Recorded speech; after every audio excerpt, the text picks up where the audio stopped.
आज के इस विश्लेषण में सीधा एक ऐसे किस्से से शुरुआत करते हैं जो सच में सोचने पर मजबूर कर देता है।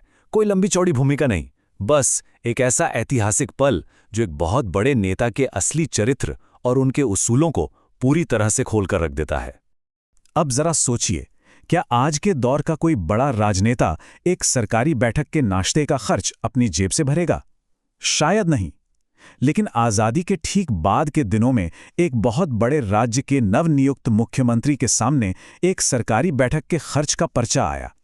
इस खर्चे में चाय के साथ साथ नाश्ते का हिसाब भी शामिल था। और पता है उनका जवाब क्या था? उन्होंने साफ कह दिया कि उस खजाने पर जनता और देश का हक है, मंत्रियों का नहीं। उन्होंने सख्ती से सिर्फ चाय का खर्च पास किया और जोर देकर कहा कि नाश्ते के 12 आने वो खुद अपनी जेब से देंगे। सरकारी खजाने पर सिर्फ जनता का हक है, ये बात उन्होंने सिर्फ कही नहीं बल्कि जी कर दिखाई। और ये महान नेता कोई और नहीं बल्कि उत्तर प्रदेश के पहले मुख्यमंत्री गोविंद वल्लभ पंत थे। खंड 1, हिमालय के पुत्र, हिमालय में प्रारंभिक जीवन। चलिए इस कहानी को थोड़ा पीछे ले चलते हैं।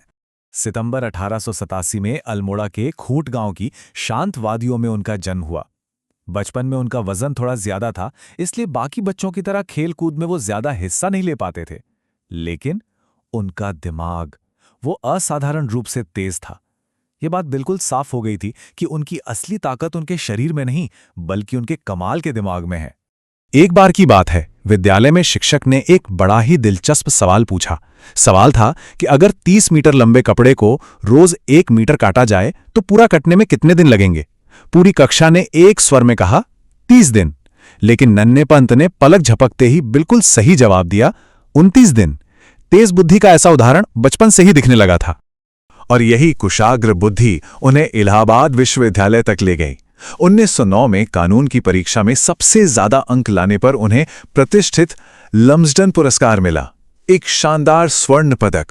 और बस यहीं से उनके वकालत के एक ऐसे सफर की शुरुआत हुई जो पूरी तरह से सच्चाई और न्याय पर टिका था। खंड 2, संघर्ष की भट्ठी, स्वतंत्रता संग्राम के निडर योद्धा। अब देखते हैं कि कैसे ये असाधारण प्रतिभा देश के एक बहुत बड़े मकसद से जुड़ जाती है। एक बेहद सफल वकील से लेकर एक निडर क्रांतिकारी बनने तक का उनका सफर बहुत तेजी से आगे बढ़ा। असहयोग आंदोलन से लेकर भारत छोड़ो आंदोलन तक उन्हें बार बार अंग्रेजी हुकूमत के भयानक गुस्से का सामना करना पड़ा, लेकिन वो कभी पीछे नहीं हटे। 1925 का काकोरी मामला इस बात का बहुत बड़ा सबूत है। एक ऐसे वकील जो सिर्फ सच का साथ देते थे, पंत जी ने अदालत में अंग्रेजी साम्राज्य की आंखों में आंखें डालकर मदन मोहन मालवीय जी के साथ मिलकर एक जोरदार कानूनी जंग लड़ी। उनका एकमात्र मकसद राम प्रसाद बिस्मिल और अशफाकुल्ला खान जैसे महान क्रांतिकारियों को फांसी के फंदे से बचाना था। लेकिन यह लड़ाई सिर्फ अदालत के कमरों तक सीमित नहीं थी। उनकी शारीरिक हिम्मत का सबसे बड़ा इम्तिहान 1928 यानी 1928 में लखनऊ में हुआ। वहां साइमन आयोग के खिलाफ एक बहुत बड़ा विरोध प्रदर्शन चल रहा था। जब अंग्रेजी पुलिस ने प्रदर्शनकारियों पर बहुत ही बेरहमी से लाठीचार्ज शुरू किया तो 6 फुट ऊंचे पंत जी जवाहरलाल नेहरू के सामने एक मजबूत चट्टान की तरह ढाल बनकर खड़े हो गए। उन्होंने लाठियों के सबसे भयानक और क्रूर प्रहार अपने शरीर पर झेल लिए, सिर्फ इसलिए ताकि नेहरू जी की जान बचाई जा सके। ये लाठियां इतनी जोर से पड़ी थीं कि उनकी गर्दन में जिंदगी भर के लिए एक स्थायी कंपन आ गया। लेकिन इसे कभी एक कमजोरी नहीं माना गया, बल्कि ये तो देशभक्ति और उस महान बलिदान का एक ऐसा निशान था जिसे उन्होंने अपने आखिरी सांस तक बहुत ही गर्व के साथ धारण किया।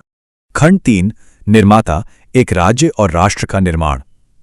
अब उनके जीवन का वो पड़ाव आता है जहां वो एक स्वतंत्रता सेनानी से एक बेजोड़ प्रशासक बन जाते हैं। वर्तमान उत्तर प्रदेश के पहले मुख्यमंत्री के तौर पर उनका काम किसी चमत्कार से कम नहीं था। देश के बंटवारे के बाद हर जगह तनाव था, लेकिन उनके राज्य में पूर्ण सांप्रदायिक शांति बनी रही। एक भी दंगा नहीं हुआ। और इसके साथ ही उन्होंने दमनकारी जमींदारी प्रथा को जड़ से खत्म किया और कई विशाल शैक्षणिक और कृषि संस्थान खड़े कर दिए। उनके नजरिए की एक और कमाल की बात देखिए, 1922 में ही उन्होंने पर्यावरण और पहाड़ों के जंगलों को बचाने के लिए एक किताब लिख दी थी और वो विचार इतने प्रभावशाली थे कि अंग्रेज सरकार अंदर तक घबरा गई और उन्होंने उस किताब पर ही प्रतिबंध लगा दिया। सोचिए, पर्यावरण के लिए इतनी जबरदस्त दूरदृष्टि। फिर आया वर्ष 1955। उनकी इन्हीं शानदार प्रशासनिक खूबियों ने उन्हें देश के गृह मंत्री के पद तक पहुंचा दिया। सच कहा जाए तो आधुनिक भारत का नक्शा यहीं से सही मायनों में आकार लेने वाला था। भाषाई आधार पर भारतीय राज्यों का पुनर्गठन करना एक बेहद ही उलझा हुआ काम था, लेकिन उन्होंने इसे इतनी कुशलता से संभाला कि बस देखते ही बनता था। राज्य पुनर्गठन आयोग बनाया और बहुत ही रणनीतिक तरीके से अपने गृह राज्य की सीमाओं को टूटने से भी बचा लिया। गृह मंत्री के तौर पर उनका एक और योगदान कभी नहीं भुलाया जा सकता। उन्होंने मातृभाषा का पुरजोर समर्थन किया। ये उनकी ही अथक मेहनत का नतीजा था कि हिंदी को हमारे राष्ट्र की राजभाषा का आधिकारिक दर्जा मिल सका। खंड 4, विरासत, भारत रत्न और अनंत प्रेरणा। एक ऐसा जीवन जो ईमानदारी, बेजोड़ प्रशासन और देश के लिए सर्वोच्च बलिदान से भरा था। आखिरकार उसे वो सम्मान मिला जिसका वो हकदार था। 1957 की बात है। एक तरफ वो गृह मंत्रालय की भारी जिम्मेदारियां संभाल रहे थे और उसी दौरान उनके इस अतुलनीय योगदान को देखते हुए उन्हें देश के सबसे बड़े नागरिक सम्मान भारत रत्न से नवाजा गया। 7 मार्च 1961 को देश ने इस महान सपूत को हमेशा के लिए खो दिया। लेकिन पंतनगर कृषि विश्वविद्यालय जैसी अनगिनत संस्थाएं और उनके द्वारा बनाई गई मजबूत प्रशासनिक नींव वो आज भी पूरी शान से खड़ी है। इस चर्चा को खत्म करने से पहले एक सवाल खुद से पूछना बहुत जरूरी है। आज के इस राजनीतिक माहौल में क्या गोविंद बल्लभ पंत जी जैसी बेदाग ईमानदारी, निडर सत्यनिष्ठा और वो गहरी सादगी कहीं खो गई है? क्या हिमालय के इस पुत्र की वो महान राजनीतिक नैतिकता हम आज के दौर में फिर कभी देख पाएंगे? इस गंभीर विचार के साथ आज के इस विश्लेषण को यहीं विराम देते हैं।